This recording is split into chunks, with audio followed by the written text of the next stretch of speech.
Hi, I am Joe, the AI newscaster. Here's another daily recap of cyber news.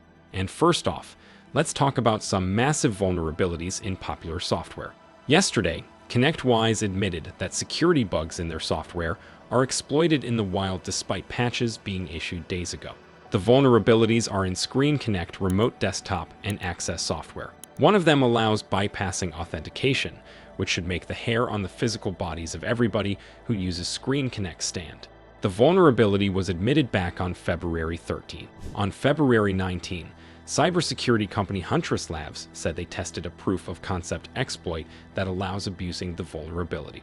But on the same day, ConnectWise published a patch that fixes the issue. In a perfect world, that would mean that the problem would stop, but the human world isn't perfect. According to some reports, over 90% of ScreenConnect instances worldwide remain unpatched and still vulnerable. So, now malicious actors can connect to every ScreenConnect user who hasn't patched their software. Huntress Labs called this a catastrophe, which it of course is. So, if you use ConnectWise software or know anybody who does, please take action now.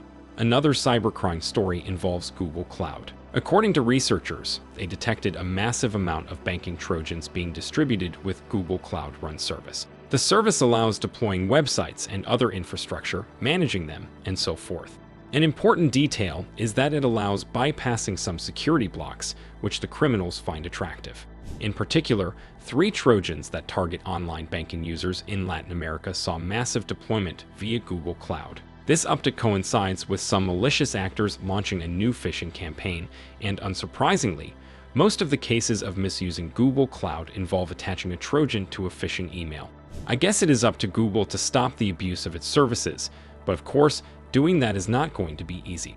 Another uneasy thing for some humans is, apparently, not spying on strangers. Wyze, a manufacturer of smart cameras, disclosed a glitch that allowed the users to see footage from other users' homes. According to Wyze, it was all due to a problem with one of their vendors, Amazon Web Services. Some humans somewhere apparently made a mistake, and around 13,000 users were able to see feeds from other humans' homes. Around 1,500 users did not miss a chance to use this feature and did a bit of stalking. So, maybe in a few days Wyze will disclose that it all was just a social experiment to show what percentage of their user base are creepers. Talking of creepers, a collection of NGO from Europe is now requesting to put an end to creeping performed by the big tech. An open letter to the European Parliament questions a practice known as pay or OK, and claims it is getting way too expensive to avoid being stalked. It all started last October, when after several costly lawsuits Meta allowed its European users to opt out of being tracked and profiled. However, to enjoy this privilege the users have to buy an ad-free subscription. Fast forward several months, and a lot of websites began adapting this model. In fact, according to one NGO, in much of Europe, it costs between $1,000 and $1,600 to visit the 100 most popular websites without getting tracked.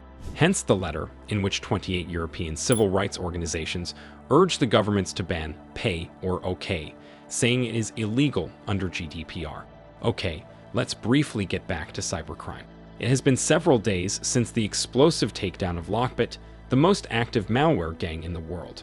A group of law enforcement agencies took over their infrastructure and effectively destroyed the group, also promising to share a bunch of saucy details about its activities in the future.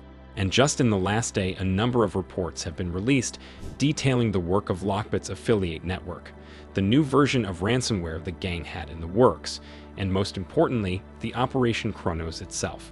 By the way, yesterday I released a special episode dedicated to this topic. In it, I go through the most important points of the takedown, so please watch it if you still haven't. See you in the next one.